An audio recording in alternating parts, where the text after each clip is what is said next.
And good morning, everyone. I'm going to turn it over to Mr. Klein here to introduce our guest speaker this morning. Oh, very good. Thanks and welcome to the Big Scars August meeting. Alan Wolke is our presenter for the for morning. Alan, I don't know if you're going to start with your video or you want to do a share, but you can go ahead and do that on if you want. Alan, how many people have seen him on YouTube? Hands going up. Oh, not as many as I thought. We got some new subscribers for you, Alan. That should be a good deal. Alan's got a great test set up at his house or wherever he's dragging stuff around. He's a whiz on the NanoVNA. And if you go to the SCARS page at w5nor.org/NanoVNA, you'll see a lot of his videos there. Um, he's got 414, I think is what the spreadsheet shows now. So if you start now, I think it'll be 6 months before you're done. But Alan, go ahead and take off, sir. Appreciate you coming by. Yeah. We're all good? Okay. So anyway, good morning, everybody. Thanks for coming in. I'm Alan Wolke, W2AEW. I've been a licensed ham since 1980, and currently also the technical coordinator for the Northern New Jersey chapter of ARRL. So and I've got a little YouTube channel. Thanks for the introduction for that. So today we're going to talk a bit about VNAs in general, in terms of what they are, and the nano VNA specifically. So I know a lot of people will have those things now, and use it primarily as an antenna analyzer, which is perfectly fine. But sometimes it's helpful to understand what else the instrument can do. So that's what we're going to talk about today. So with that, let me see. So why do we want to talk about this? The main reason is that these ridiculously inexpensive nano VNAs make VNAs accessible to hams like us. When I first started doing these presentations, the entry-level VNAs were about $60, and I think you'll probably still find some that are in that price range, but we should be good here. Most of the decent ones you're going to get now are $100 or more. I'm getting a little audio feedback. You're hearing that on your end, like a ringing? Yeah, stand by. Somebody jumped in with a microphone on. Got it. Go ahead. Oh, all right, very good. Okay, just want to make sure it wasn't me. Okay. So this is why we're going to have this talk today. So the first thing we'll do is talk about what a vector network analyzer is. Next, we'll talk about what it's good for, why we're using these things. And then third, we'll take a look at the nano VNA specifically. So first, what is a VNA? Now, the technical description of a VNA is an instrument that measures the magnitude and phase of the reflection and transmission properties of the ports of a device versus frequency. What the heck does that mean? So we're going to go in and really kind of break this down and make it a little bit easier to understand than what that technical definition is. So VNA is really an instrument that's used primarily to characterize RF devices. And that could be anything from an antenna to an amplifier to a switch to a filter, things like that.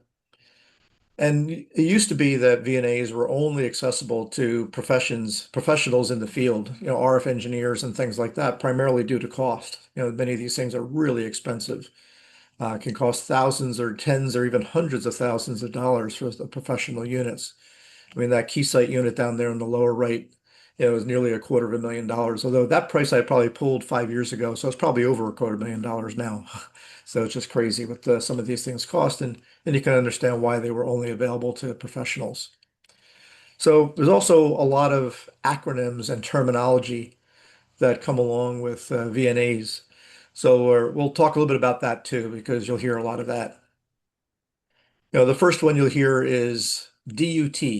What is DUT? So DUT stands for the device under test, very simply. Okay. And typically a device under test will always have typically an input port or an output port or both. So that's kind of just on the little diagram there on the right. And the DUT is going to affect the signal going through it, as well as the input impedance of the device is going to affect the signal that's being applied. And that's primarily the things that we're going to measure with a VNA, is how a device affects the signal going through it and how it impacts the signal source that is providing the signal to it. In RF, especially when we talk about antennas and things like that, we want to talk about maximum power transfer. And you may have learned in old Ohm's law that you get maximum power transfer when the source impedance matches the load impedance. Actually, source resistance matches load resistance. To extend that to RF, we have to talk about complex impedance. And the more general sense is that you get the maximum power transfer when the resistance and capacitor and reactance have an equal opposite relationship. So it's called the complex conjugate. More information than we need to know for the talk, but I just want to kind of bring it up here because what it points out is that if you're designing things like matching networks, to match your transmitter to your antenna system or something like that, you need to know phase, and phase is what impacts the reactive component of the complex impedance. So that's part of what a VNA can do is measure phase as well. Now in our world, oftentimes we're just measuring SWR. We don't really care, and we don't have to worry about these things. But again, the purpose of this talk is primarily to give you some background on some of the terminology that you'll hear and why it's there. It also helps to think of signals as waves, which is pretty natural for us as hams. So in RF, we think of these signals having a magnitude and a phase. The little moving diagram that's there to the right is kind of simulating a transmission line growing longer and longer, meaning the load is getting further and further away from the source. And if we assume that there's some signal being reflected back from that load, you can kind of see that one of those waves, like the red wave, if you will, is the reflected back wave towards the source. And it gets reflected back at a different phase depending on how far away that load is from the source. So if anybody has any questions, you could pop them in the chat. I'm not watching the chat, but if someone does see that and a question comes up, feel free to interrupt me. And obviously anybody in the room, if anybody has a question, you can raise your hand and Mark or somebody can kind of halt me and I'll answer your question. Or we can just deal with some Q&A at the end. So if we think about these signals in waves and then this DUT and our source, meaning that maybe an RF transmitter, we could think of a couple things. We've got that source of providing a signal input into the device, like the green arrow. The transmission properties of that device are the properties that determine how that signal gets altered going through the DUT, be it a filter or an amplifier, or attenuator, or something like that. But we call that the transmission properties of the DUT. And then because if the complex impedance going into the device doesn't match the complex conjugate of the source, you can get some reflection coming off of that input port. Okay, that reflected basically turns the signal back around, back towards the source, gives rise to standing waves on the transmission line going to the input, and these are things that we're going to characterize with the VNA. So the DUT reflection and transmission, really alter the magnitude and phase of the source signal, and that's precisely what the VNA measures. So there's a real high-level block diagram of a very basic, simple VNA like the NanoVNA. So you can see there's a source over there on the left, and then we've got a couple of other components. We'll kind of walk our way through here, and we can see our DUT down there on the bottom. So our source internal to the VNA sends signals out to, in this case, what we're labeling as port 1. On the NanoVNA, that's called channel 0 for some unknown reason, but in the VNA world, it's called port 1.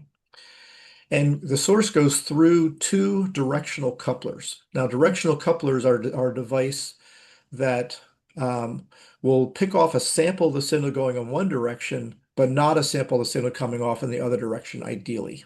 Okay.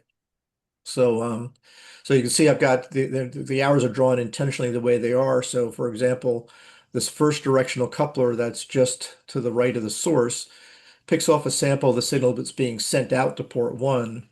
And then the directional coupler next to it, you see it's drawn in the opposite direction, is picking up a sample of the signal that's getting reflected back off of the input of the device. And those then are being measured by these receivers. Okay. So we'll call the R or reference receiver, and then the A and B receivers. These receivers basically measure the magnitude and phase of the signals that are coming off of the reflected directional coupler in the case of the A receiver, and measuring the magnitude phase of the signal that's coming out of the device connected up to port 2, or on the NanoVNA called channel 1. So we've got receivers that are measuring these three quantities. Okay. Then there's either a PC, a controller, a microcontroller, or whatever that is going to take the results from those three receivers and compute the results that we then display on our display. So that's kind of functionally what's going on inside of a nano VNA. And the first, 2/3 of this is really what's inside of an antenna analyzer. If you got a rig expert or an MFJ antenna analyzer, that's kind of what's happening in the front of that anyway, is you're measuring a source, you're measuring the reflected power, and then using that to compute the results. So 'cause that's just a single port device. Now, so measuring off of port 2, this is where we have our transmission properties, and they're based on measurements from the B receiver with respect to the R receiver. So we say B over R. So if the R receiver is saying I've got so much power going in, and the B receiver says I got so much power coming out, dividing the received result by the input result gives us the gain, right? So that gives a kind of gain or loss of our device under test. There's also a complex property called S21. We'll talk about that in a minute, what S parameters are. It's really known as the transmission coefficient. Okay. And then we also can measure the insertion phase and group delay, like how much of a delay do we get through the device that we're testing. Again, many of us don't need to worry about this, but these are parts of what comes along with a VNA. Now, on port 1 or channel 0, these are the reflection-based measurements. And the most common we think about is a VSWR. And they're based on measurements made by the A receiver with respect to R. So again, that's based on A over R. The voltage standing wave ratio is mathematically related to the reflection coefficient, or something called S11. Also something called return loss. These are all basically different names with, for basically the same property. We can also measure a complex input impedance of the device by making these computations. So that's really what a basic VNA does. Most professional VNAs, higher end than our nano VNAs, will have a source and couplers on both ports, so it can make measurements in the reverse direction as well as the forward direction. Our nano VNAs are really what's called a two-port, one-path device, meaning they only can source a signal out of one of the ports, as opposed to both of them like a professional unit can do. But that's probably one of the bigger differences between that and some of the performance characteristics, obviously. One of the bigger differences between our nano VNAs and some professional units. So what's it good for? So for single port measurements, we can make reflection measurements like the SWR of an antenna or antenna system. That's what most of us are using these things for. Okay. You can also measure complex impedance. If you're designing your own matching networks and things like that, you will need to know that. You can also use a VNA to measure components, resistors, inductors, and capacitors. So there's actually ways of doing that as well. You can also measure feed line length, as well as a distance to fault. I colored these in blue because they require a little bit more of a different math process that's involved, but most of the VNAs have got this built in as a feature. So that's one of the things you can do with these single port measurements. Now, the two-port measurements are the transmission-based measurements, measuring how the signal is affected going through your device. So you might measure a filter. Like if you're designing a bandpass filter to use on field day or something like that, or a contest station, you can measure the filter's characteristics with the nano VNA. See where the passband is, see how much attenuation you have in the stop bands, for example. A really good example of this, obviously, is things like duplexers used on receivers, on repeaters. So you can also measure loss in your feed line. You can also measure delay through a device under test. Again, may not be important for our applications here.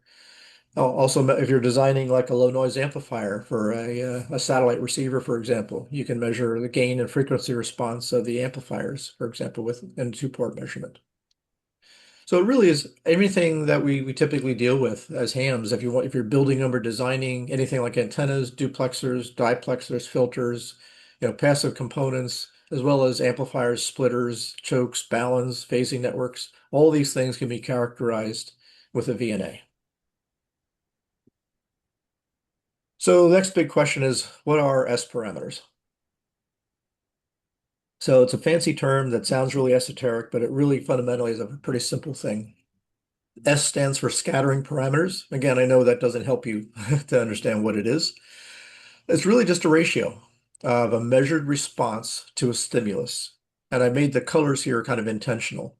So when I say an S parameter is a measured response, and the X value here is the port and where that response is being measured in response to a stimulus, which is coming off of, it was coming from this port.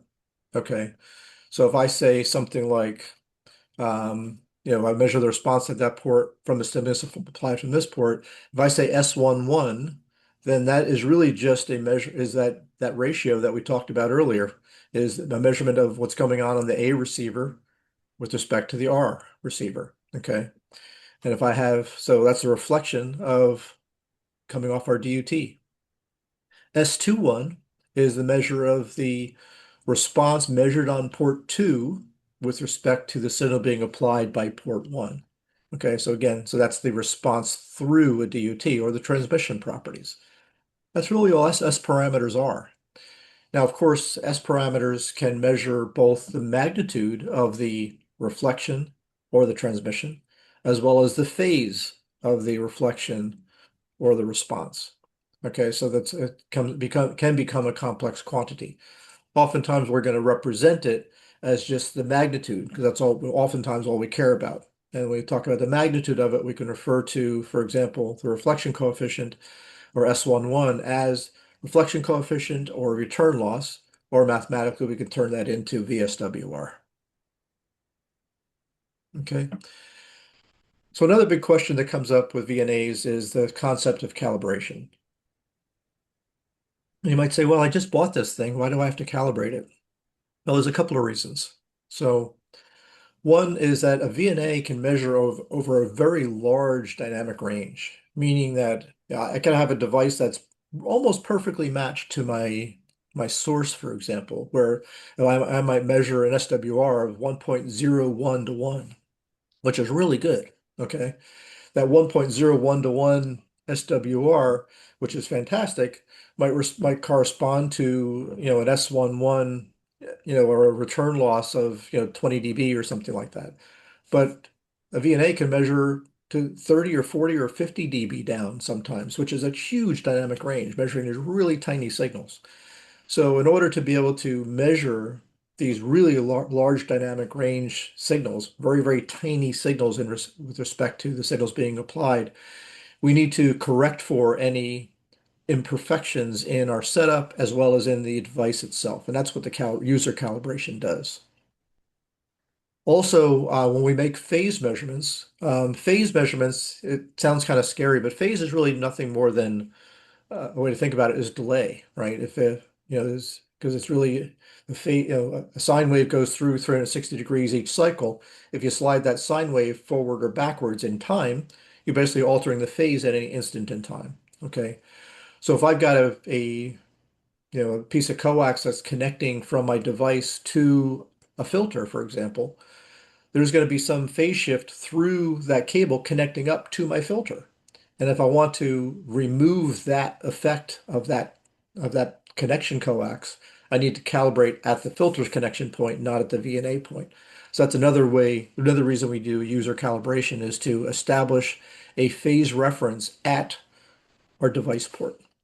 Okay. And that's establishing something called a measurement plane. Now, for most of us, when we're measuring SWR, we don't care about phase. So a lot of this is just more educational rather than useful knowledge for how you're going to use it.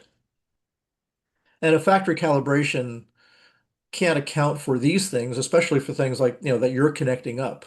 That if you want to calibrate out the effects of your cable, both for attenuation and phase, the factory has no idea what you're hooking up. So that's part of the reason why we need to do this user calibration. Okay. And when do we do it? I say whenever there's a configuration change. New cables, new adapters, new fixtures, or you adjust to a new frequency range. Then it's time to repeat the calibration.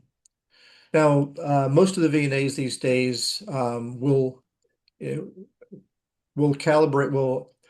interpolate the calibration between the points that it you last did your calibration. So let's say I did a calibration from, you know, 2 to 30 megahertz, and then I make a measurement, I make a narrower measurement on the 14 megahertz band or on the 20-meter band. Now, ideally, you'd recalibrate when you set up to just measure over that 14 megahertz band, 14 megahertz frequency range. But if you don't, the instrument will try to interpolate between its closest points to establish what it thinks the calibration would be in those areas. And for most of us in the HF world, that kind of works. But it's always a good idea to establish another calibration if you want to get really accurate results. So what is that user calibration correct for? What kind of errors are we talking about? So it corrects for what are called systematic error sources. So the first are tracking errors. So what it does is it measures the source and receiver's frequency response because the source is applying a signal, but it might not be perfectly flat in terms of its amplitude response over the whole frequency range. The receiver might not be perfectly flat over that frequency range.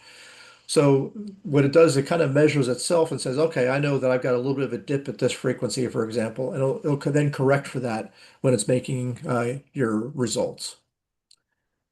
Also correct for leakage. Now, leakage comes in two forms, where if I've got some leakage going from port 1 to port 2, kind of bypassing my device, we can correct for that, recognize how much that is, and then subtract that out later on.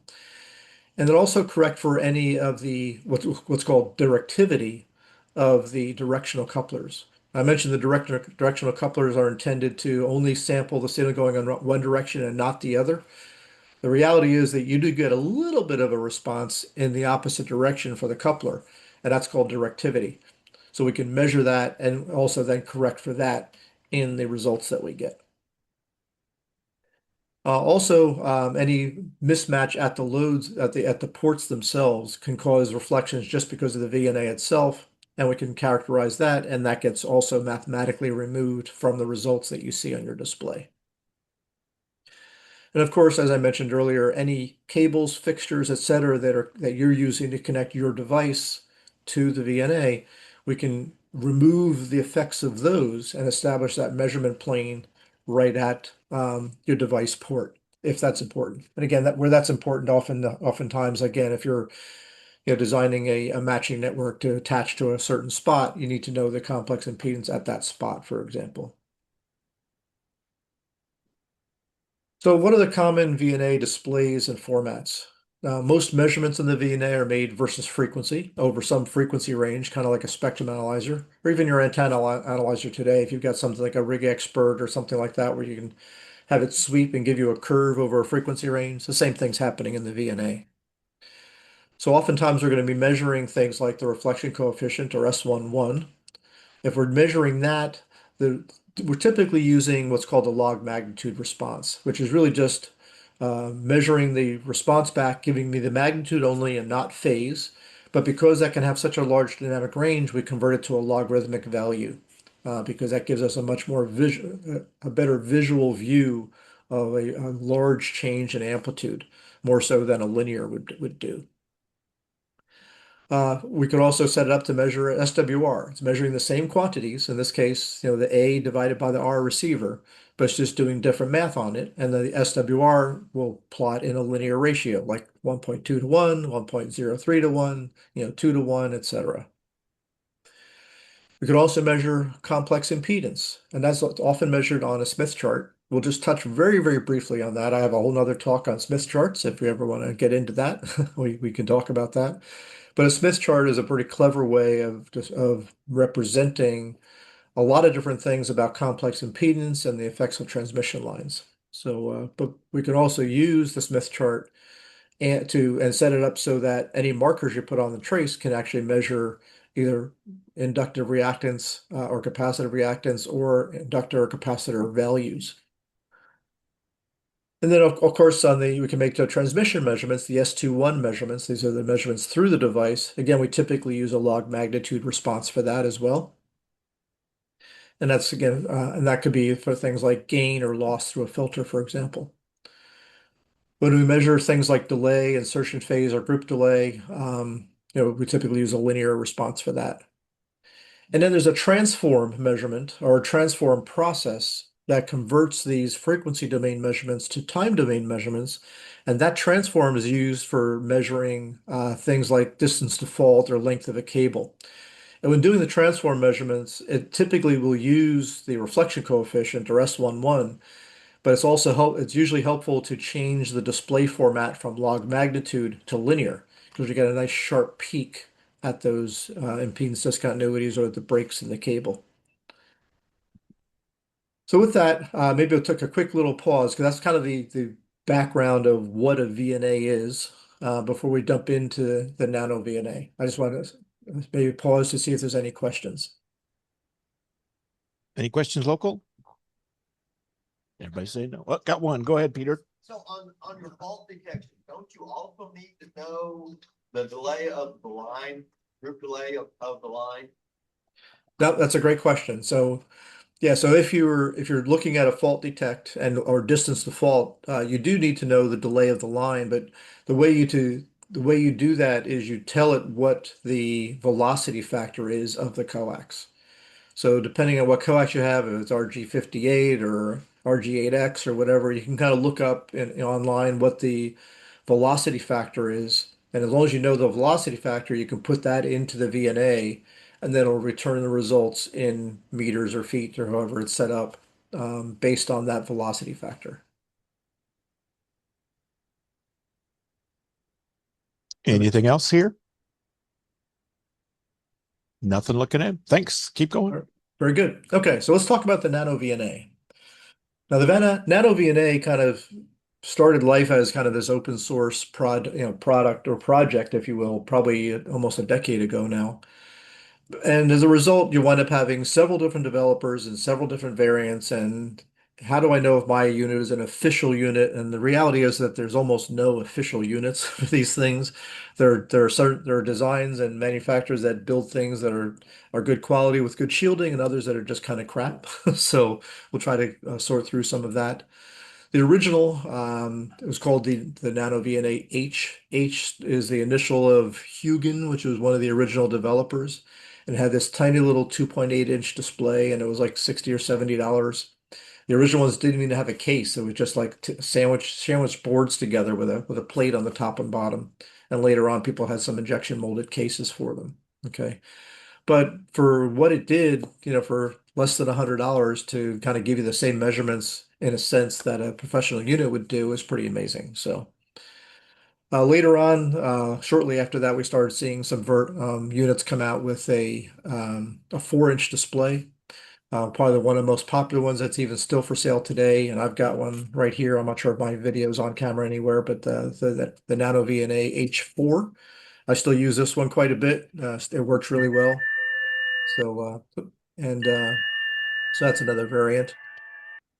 There's another variant out there called the Nano VNA-F. And this was actually a different group that developed this one. So the menu structure and things like that are a little bit different, but the F units are actually pretty nice because they're in a nice metal case.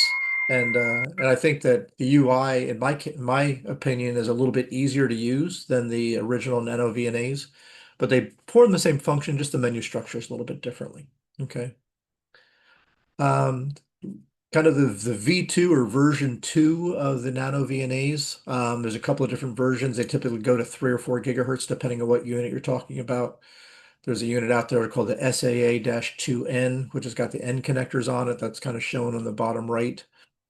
That's still available today. And then there's a couple of other variants there as well. The Nano VNA V2 Plus 4 is a 4-inch display version of the V2. I've got one of those as well, kind of right here. This one goes to 4.4 gigahertz and has some better performance, better dynamic range than the original V1 devices. And then as of, about middle of this year, I just did a quick little survey here, and I'm sure I've missed a couple. I still like the H4. I still use mine quite a bit. It's still easy to get. It's a little over $100 these days. But there's some other nice ones out there too. The VNA, if you need more dynamic range, and particularly if you're going to be doing things like repeater duplexers and things like that, you want the most dynamic range you can get. So the V2 Plus 4 is a nice unit for that. So it looks like we got somebody waiting to get into the room here. I'll admit them in. Okay. And then there's other variants out there as well. We see this one called the Light VNA 64 goes to 6 gigahertz. That's about $200. That's a bigger unit. It's a little bit bigger. It's a 4-inch unit. The SV4401A, you may have seen some videos from me on this recently. It's more like a 7-inch display. I've got one sitting here. Goes to 4 gigahertz. This is based on the NanoVNA-F. So it's got that different user interface. So if you look at my video review on that one, you'll kind of see what that's about. And that's a little under $400 if you buy directly from somebody like Chelegans, and that's a nice unit. If you want better performance, better dynamic range, things like the Libra VNA, about $600. The VNA 6000 is now the version 3 of the Nano VNA family, and it gets closer to $800. But you're talking about performance on something like that that is approaching, kind of professional units, 100 dB of dynamic range or more on those units, which are really, really nice. So, but anyway, that's kind of where the big picture now. There's a couple of other variants out there, but these are probably the more popular ones that are available. So we're going to talk really more about the least expensive Nano VNA devices and how they're built and how you use them. So a couple more details. So all of these are, as I mentioned earlier, a 2-port, 1-path device, meaning they've got 2 ports, can measure both reflection and transmission, but the 1-path meaning they can only measure transmission in one direction because there's only one source within the device. The H4 unit that I mentioned goes to 1.5 gigahertz, which is a pretty nice range for us as hams. They do offer standalone operation. They've got a battery, they got a display, touchscreen. You don't need to connect up to anything else. But there is a PC application available, just like there is for a lot of the antenna analyzers. If you have a laptop or something like that, you can hook up to that.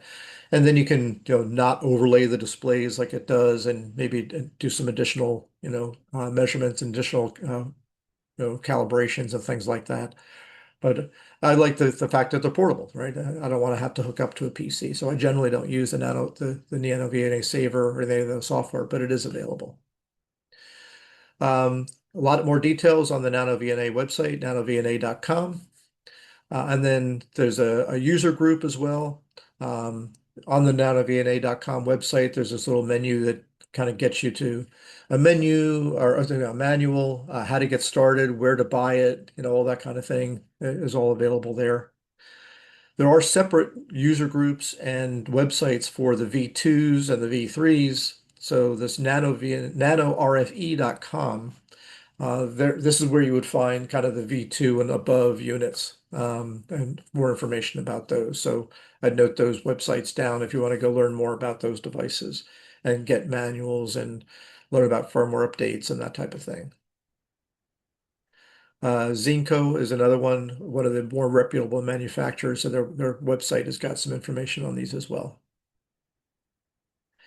So under the hood of the kind of the original H and the H4, just a higher level block diagram, but I want to kind of point out kind of the major pieces of this so you can kind of see where things are. Channel 0, channel 1, those are the transmit and receive ports. Okay. Again, in the VNA world, we would call that port 1 and port 2, but for some reason the VNA called it channel 0 and channel 1. The RF source that's inside the NanoVNA is an SI 5351. For anybody who's ever done any kind of, home brewing with Arduinos and things like that, oftentimes this SI 5351 programmable synthesizer is the device you'd use as your local oscillator, your VFO, in those devices. That's the same thing that's used here because it's low cost, it's available. Okay. So instead of using the directional couplers that I've shown in the device, the NanoVNA uses a bridge, like an SWR bridge. You can make the same measurements off the bridge, it's just not as sensitive.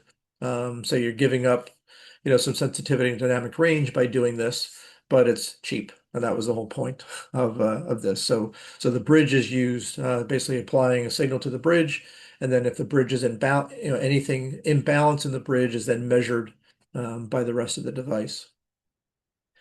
So there are mixers that are then used to take the RF signals that are coming from the source and to convert them down actually to audio signals, audio level signals.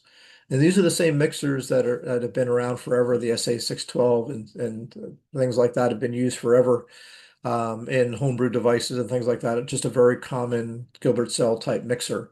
So the SI5351 not only provides the stimulus source, but also provides the local oscillators to these mixers so that the signals coming into the mixers are converted down to essentially audio signals, like sub 10 kilohertz signals.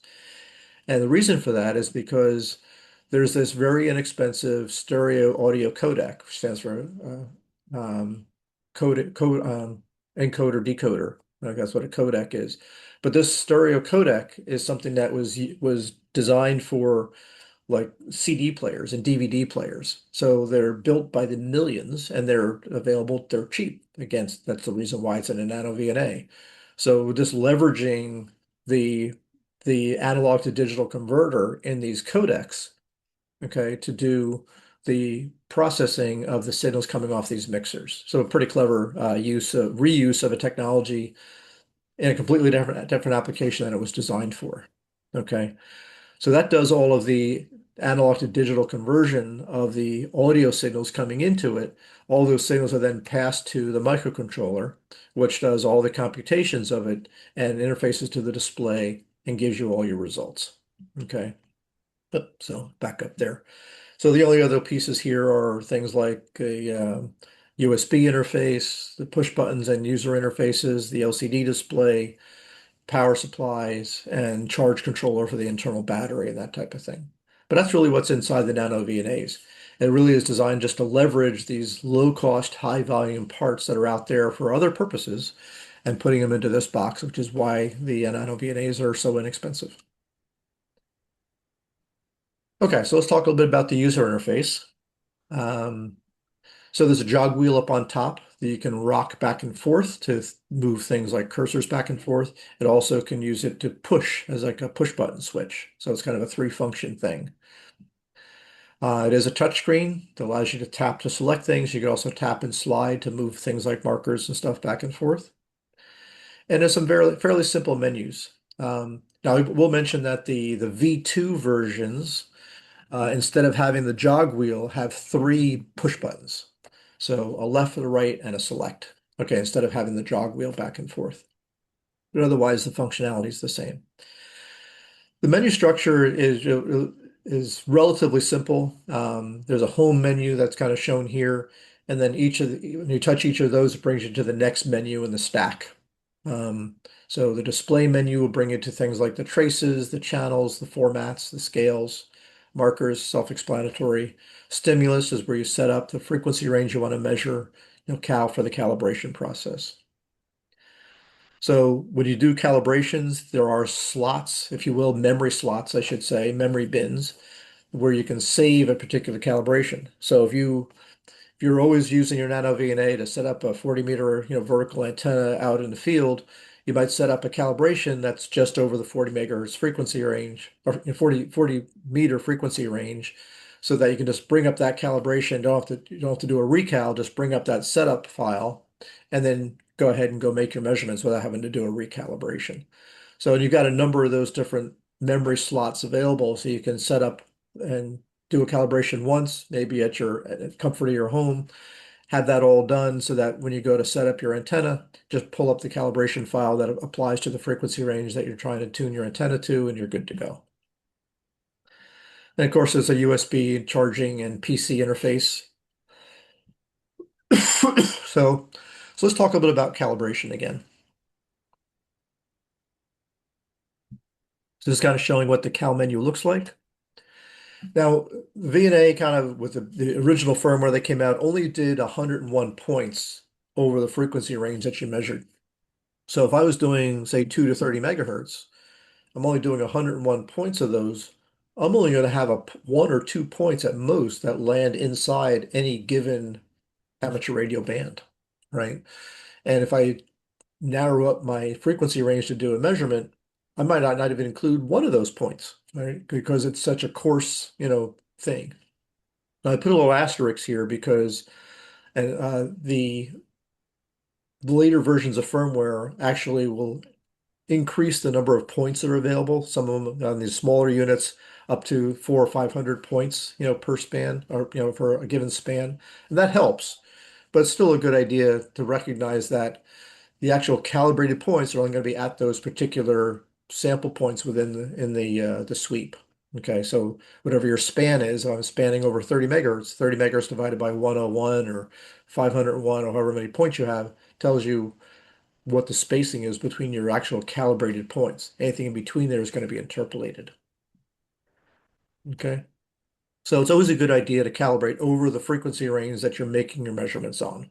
Okay, and again, as I mentioned, the later versions of firmware have increased the number of points that are available, and even who knows? I mean, I haven't bought a new one of these in a while, so maybe the versions of firmware that come on the new ones have already got more points available. I don't know. So 'cause the ones I have were old, and I've just had been updating the firmware on them over the years. Okay. So on the NanoVNA, there's an indication of what the calibration status is. So the very first over there on the left-hand edge of the display, this capital C means that I'm calibrated for the current frequency range that I'm measuring. So the calibration that I just did applies to the frequency range I'm measuring. So you're all good to go. If it's a small letter C instead of a capital letter C, it means you've got a calibration that includes the frequency range, but you may have changed the range a little bit so it's going to be doing some interpolation. So that's what the small letter C means. That I've got a calibration I'm going to use, but I'm interpolating, so it may not be quite as accurate as doing a fresh calibration over this specific condition. And then the number following the letter C is that storage slot location. So if you'd save this calibration into a slot like 0 or 1 or 2 or 3, it'll tell you which one you're using. Okay, so that's what the first thing means. The next one, DRNS, stands for those error corrections that are being applied. Remember, we talked about those systematic errors and what things that they're correcting for. The directivity, which is kind of the tracking errors, the reflection tracking and error corrections, and the source match errors. When you do the full calibration on channel 0 or port 1, those are the calibrations that are done. And they're done with what are called the open load and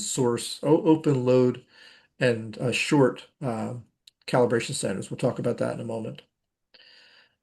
The last two are the transmission tracking errors and the crosstalk errors. And these are measurements that are made when using channel 1 or port number 2 for the through measurements. Okay. Excuse me. Those first three are really the ones that are required for any of the measurements. Whether you're doing reflection or transmission measurements, you need to do at least that calibration. If you're only doing SWR measurements, that's all you need to do. So when we start doing the calibration, I'll point out where you can kind of stop. If you're not doing any through measurements like measuring filters or amplifiers or things like that. So, and again, so those latter two are really the calibrations that are optional, only if you're doing through measurements. Okay, so those indicate that those calibrations were done and those corrections are being applied. So what's the process? Okay, so we start from the top menu. Okay, this is the kind of the high level menu, first menu of the VNA. So I touch the screen, bring it up. If you're not at the top menu, there's a little more button, or excuse me, a back button down at the bottom. You can go back until you're at this top menu. So from here, you click Cal. Cal brings you to this menu. The first thing you want to do is hit reset. Reset will clear out whatever calibration is in there loaded at the moment so we can do a fresh calibration. And once you do that, then you go and you touch on calibrate. So once you touch on calibrate, then it'll bring this menu up and it'll start asking you for the open, short, load, isolation, and through. So what this means is that you would take your open standard, which looks like a little SMA cap with no pin in it, connect that up to the port. Now you might say, why don't I just leave the port open? Well, you can.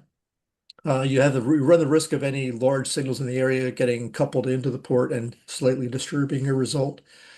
But also if you're trying to establish a reference plane at your device, like after a cable, and you want to account for the loss of that cable connecting to your device, you want to attach that open to the end of that cable to establish that phase reference there. So you connect up that standard and you touch on open. It does a sweep on that. And then once you're done with that, Then you remove the open, connect up the short to the same location, touch on short, it'll do a sweep of that. And then you replace that short with the 50 ohm load, do a sweep again. Okay. Those are the three that you want for all measurements. If you're only doing SWR, that's all you have to do. From here, you could hit done. Okay. But so you can eliminate or not do the isolation or through measurements.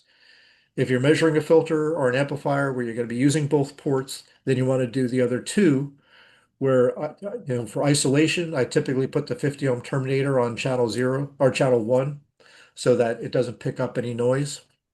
And so nothing's connected other than that to channel 1. And then you touch on isolation, and then you pull that off and you connect up your cables to both ports, basically kind of connect them together, and then do your through measurement. So once those are done, then you've done the full calibration, then you hit done. And once you hit done, it'll bring up a menu that allows you will kind of point to, okay, here's my measurement or my memory slots. What one do I want to put this result in? If there's a particular frequency range you use all the time, save that one to slot 0, because slot 0 is recalled on power up.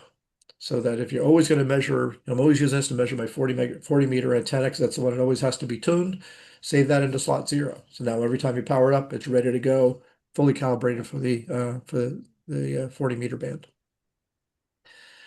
And of course, you want to connect all of these standards to where a device will connect. And again, that's really most important if you want to eliminate the effects of the interconnect cable.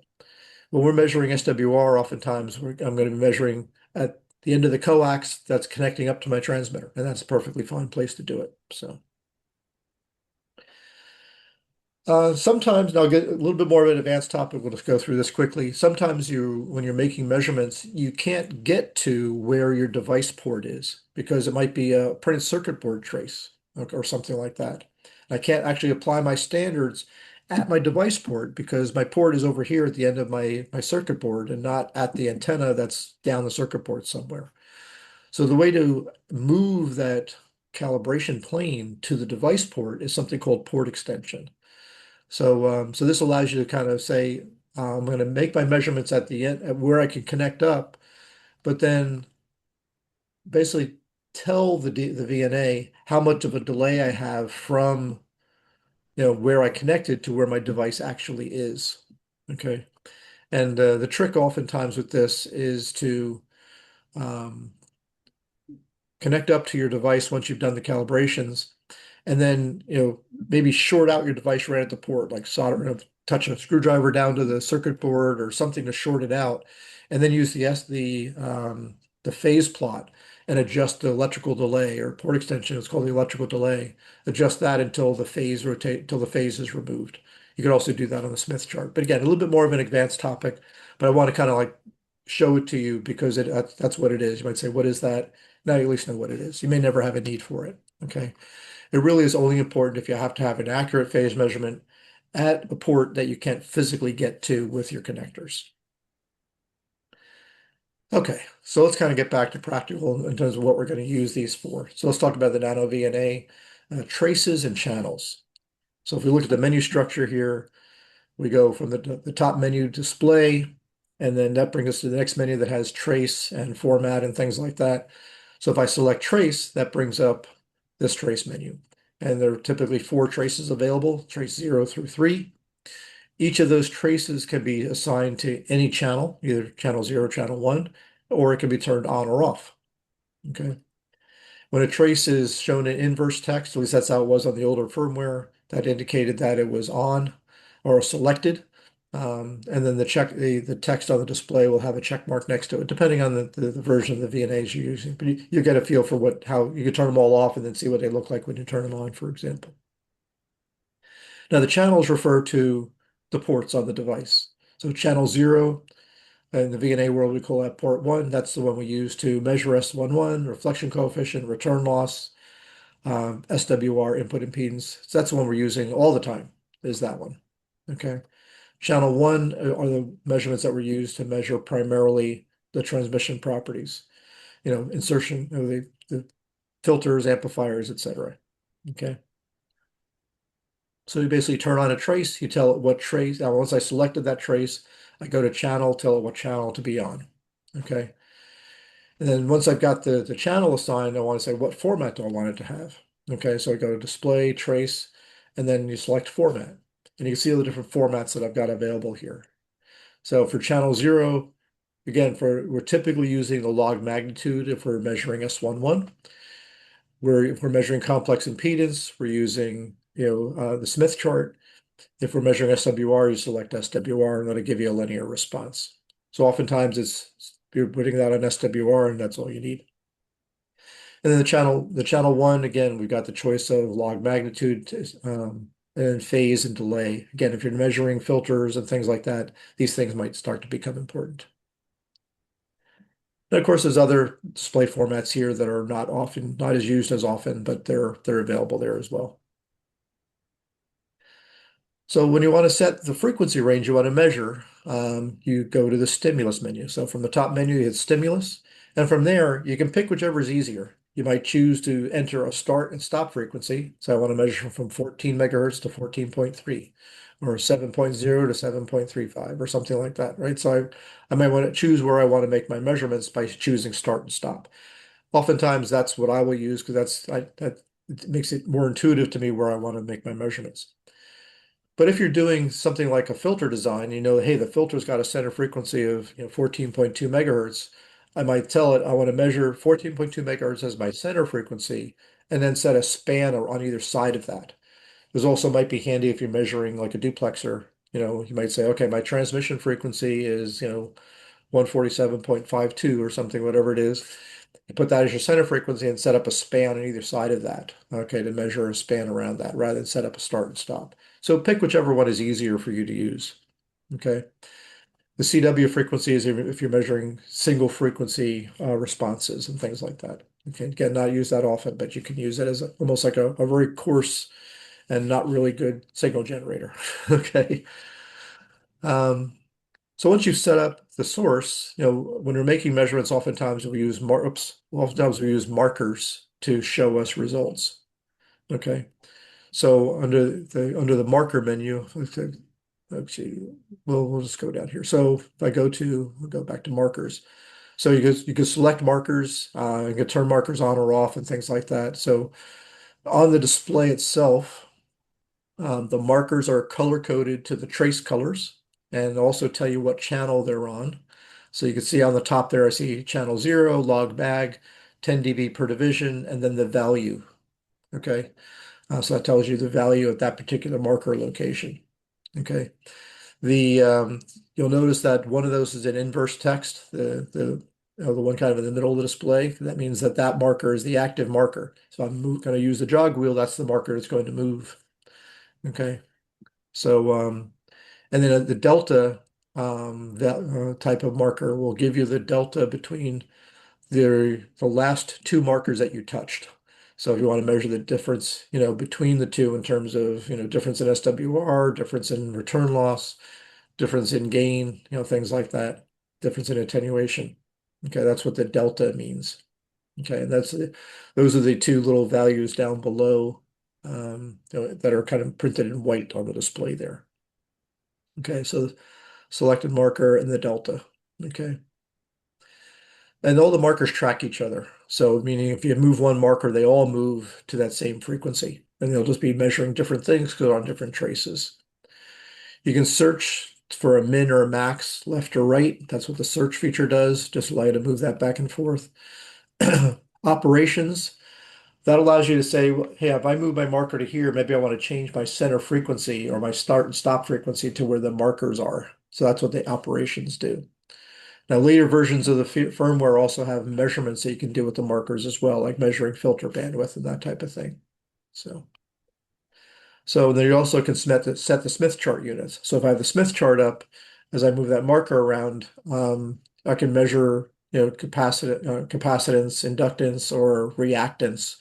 In fact, if you look at the top of that display, the green marker says channel 0 Smith, and then it says 22 point something ohms and 50 picofarads of capacitance for where that marker is right now.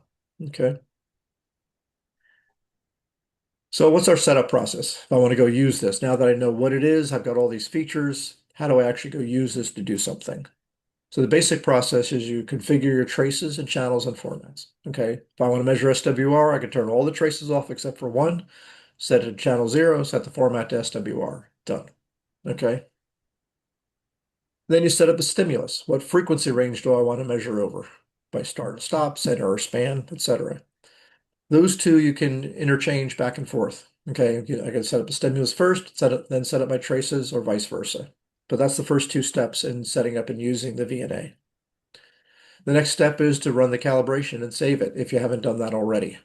Okay, if you've done that already, then all three of these steps are just replaced with recalling that particular saved file rather than running through this process again. So it's really handy to use some of those save slots. Then you can always overwrite them when you want to change them. It's really handy to use those. It saves you a lot of time.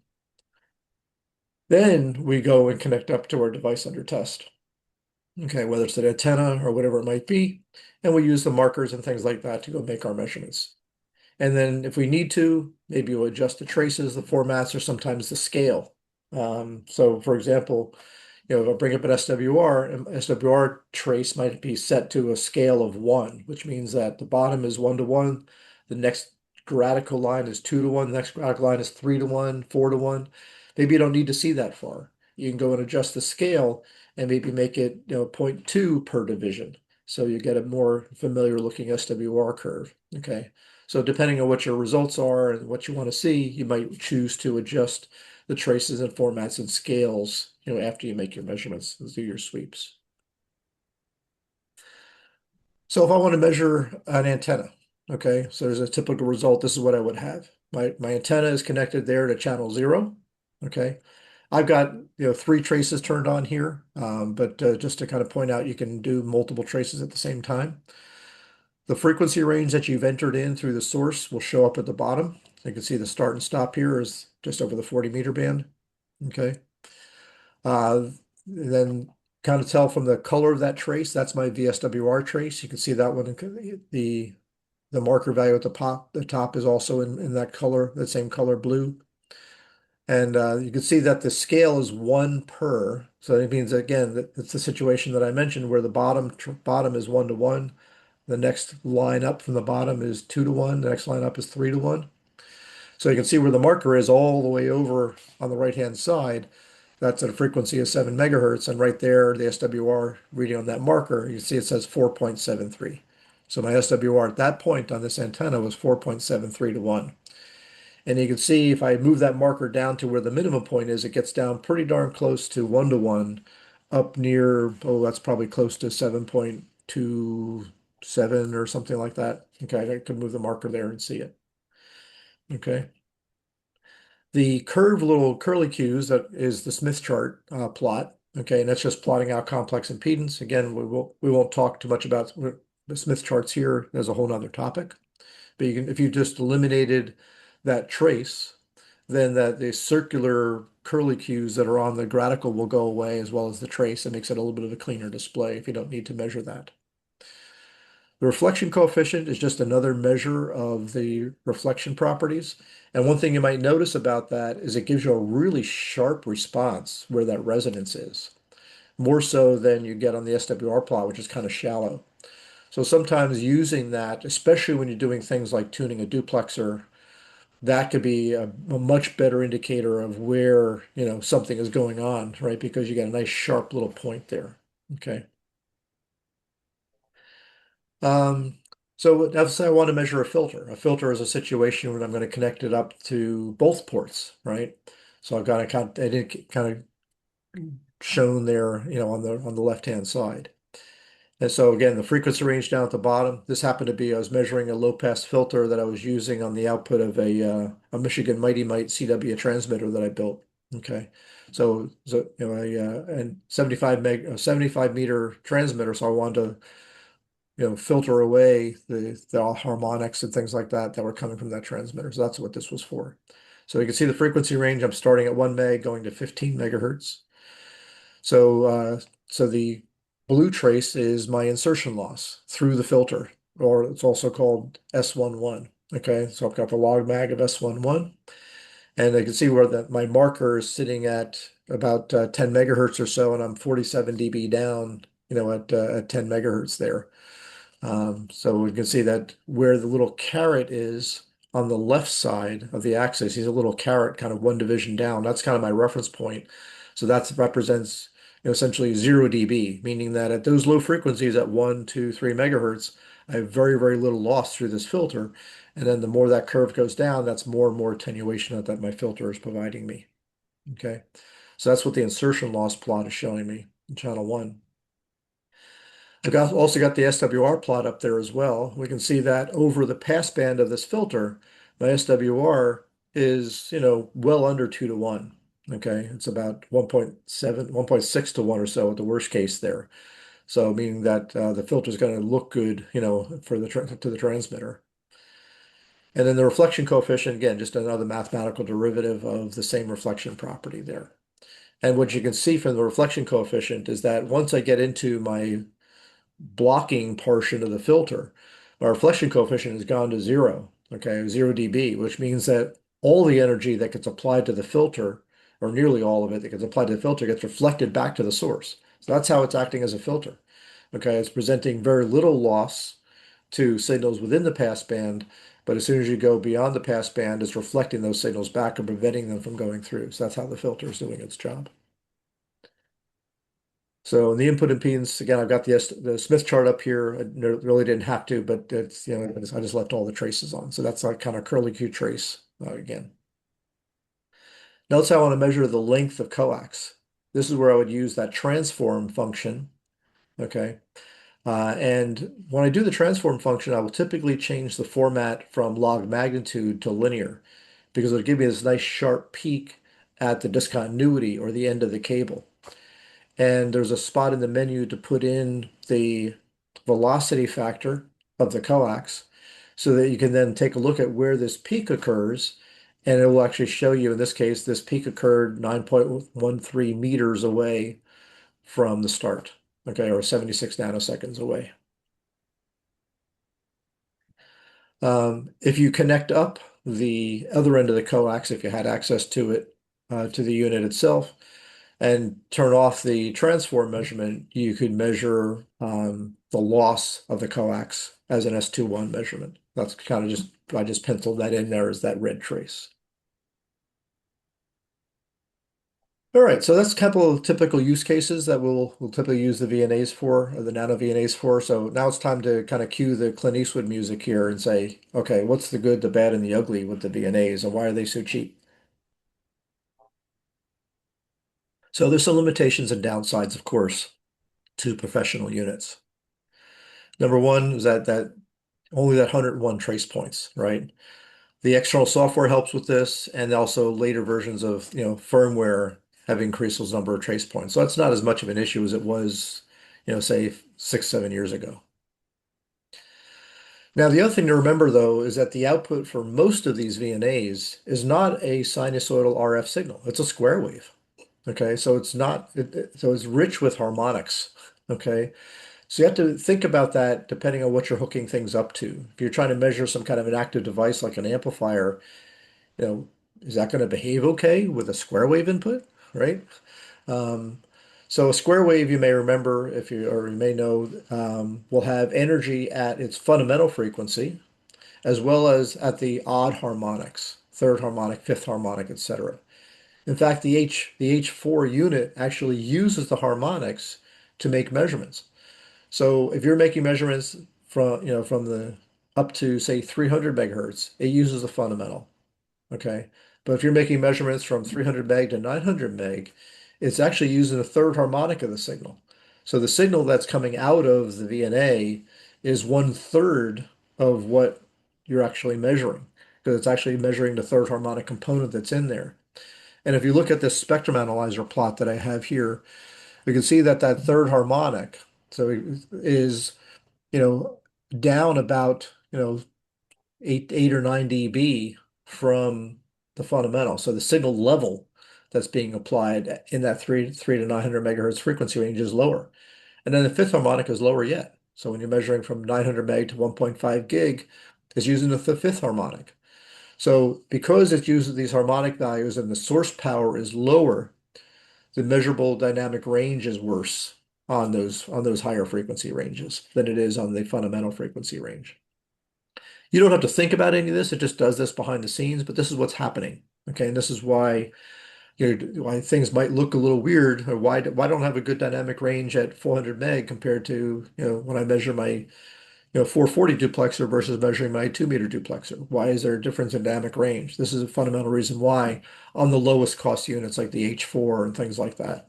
You step up to the higher end units, the ones that cost more, closer to a few $100s, they'll typically won't use these harmonics. They'll have a source that goes over the whole frequency range and gives you better dynamic range at the higher frequencies. So again, this signal that I'm showing here is a 200 megahertz signal. This is the same exact signal that would be used to measure at 200 megahertz and at 600 megahertz and at 1 gigahertz because it's using those harmonics. Okay. And the output power is not adjustable. I should say I put an asterisk there because some of the later versions of firmware does give you some small amount of adjustable output amplitude. But in most cases, out of the box, it's a 600 millivolt square wave. Okay, 600 millivolt peak to peak square wave, which translates to about from 0 to plus 2 dBm in the fundamental frequency range on the H4, minus 8 to minus 12 dBm-ish or so in the mid band, and then minus 17 to minus 24 dBm, pretty low power in that higher frequency range. So something to be careful there too.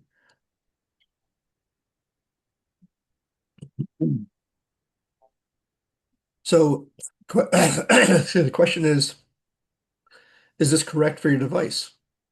For an antenna, no problem. For an adjustable, a passive filter, no problem. But if I'm trying to measure like an amplifier, like an LNA, is this going to be too much input power for the LNA? Okay, am I going to overload it, or is it not enough, to measure a power amplifier? So those are the things you got to think about when using this to measure those types of devices. Also, the receive level is not adjustable. It's just going to measure what it sees. You can't adjust the sensitivity on the channel 1 port. So that it's just a limitation that these things have. So it does give you some limited dynamic range compared to, kind of more professional units or the higher end units. And also what's called the resolution bandwidth, the measurement bandwidth for each point on the trace isn't adjustable. And I should say that later versions of firmware does give you some adjustability on that as well. And that can help to reduce the noise floor and improve the dynamic range a little bit if you go to narrower resolution bandwidths. But the price you pay is a slower sweep time. Okay. And again, third-party firmware addresses that. And there may be other limitations too, depending on your particular units. So just things to be aware of and why these devices cost, a few $100s versus a few $1,000s. Okay. So in summary, kind of, when it first came out, I kind of called it the RF tool or toy of the year. Of course, it's been many years since they came out. Okay. Just amazing capability for a little less than $100. Okay, starting that. There's tons of videos and community out there that for supporting these things. I've got a whole playlist myself on VNA videos, a lot of active user groups that you can kind of consult.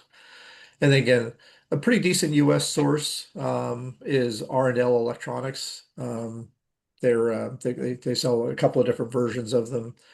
And I also recommend going and seeing who the recommended sellers are on the official, quote unquote, official VNA websites, like the Nano RFE site and the Nano VNA site. They kind of list who the reputable sellers are.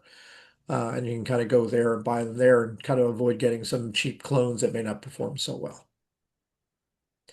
So with that, I want to thank you. Shameless plug for my YouTube channel here. And I guess we can open it up if there's any questions. Thank you. Appreciate it. And yes, We got one back more here. than a Hang on just shameless, a minute. more than a shameless plug. It's a great channel. Any local questions?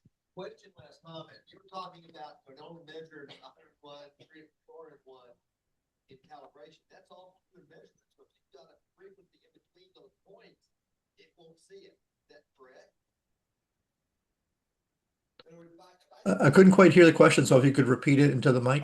I'll repeat it for you. You stated you had 101 points in calibration.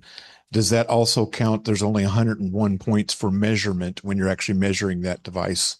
Yes, yeah, the calibration points and the measure and the trace points are the same thing. Okay. So if I've got a VNA where I can set up 401 trace points, then the calibration points are going to be at each of those same 401 points that are on the trace. So they're literally the same thing. And that's why if I change the frequency range I'm measuring, okay, then the points that I did the calibration on aren't the same points that I'm displaying in my measurement anymore. And that's where it has to do the interpolation. Does that answer the question?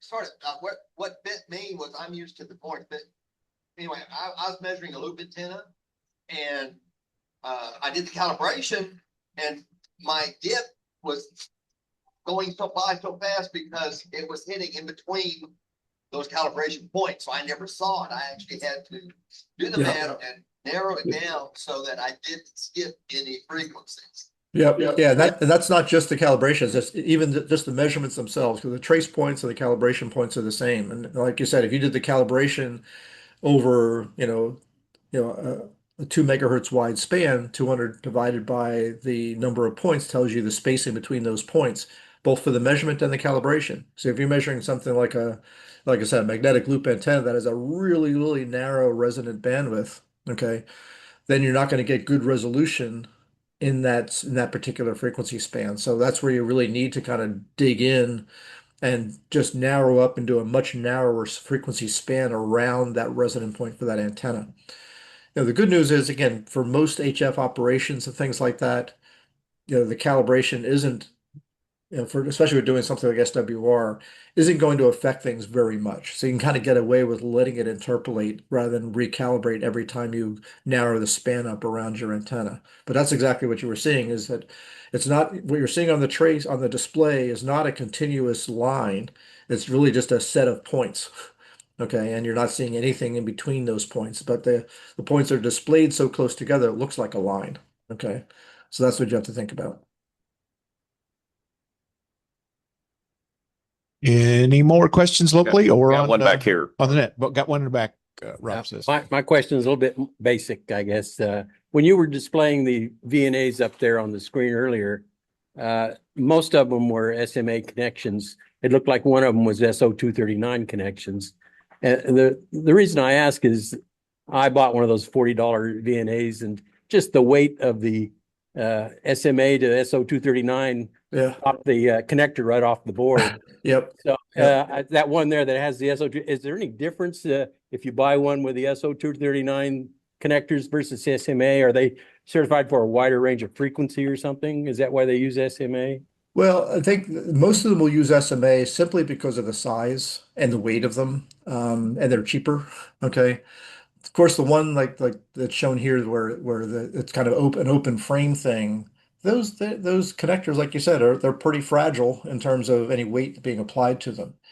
Any of them with the molded cases or the metal case like this one here, these are actually N connectors, not SO239s, but they're N connectors.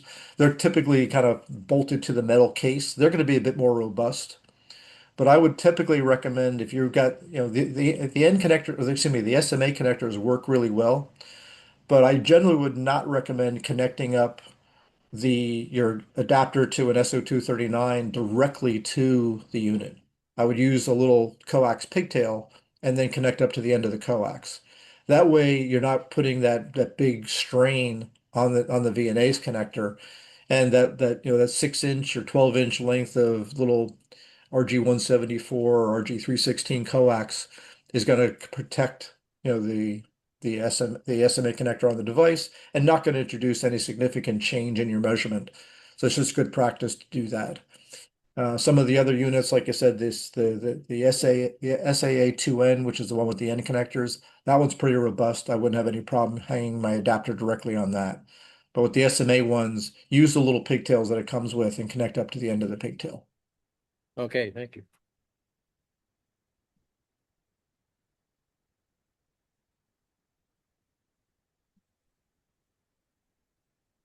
Okay. Alan, I passed around a demo of the open frame one and just showed the little 174 device to take Okay. the strain off of it earlier. Yep. Any other questions locally? Nope. Anybody on the Zoomer? Yeah, the only other thing that I'll mention too, if you have one that you use quite often, like I use this is the H4 I use quite often. You'll notice it looks like these connections are longer. I use what's called a connector saver. And really this is nothing more than a male to female SMA that does nothing other than what it does is I'm going to connect all my devices to the end of this connector. If this connector gets damaged, I haven't damaged the one that's on the VNA itself. So I can just replace this lower cost adapter and not have to worry about replacing the one that's on the unit itself. I had mentioned this SV4401. This is kind of a little bit larger VNA. It's a 7-inch display. Of course, I can't get it in screen here. There we go.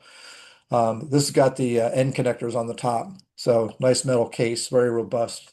And this thing is, available from Chelegans directly. That's where I got this one from. And it's I think just under $400. So it covers up to 4.4 gigahertz. Pretty nice unit, but a much larger display than the 4-inch ones.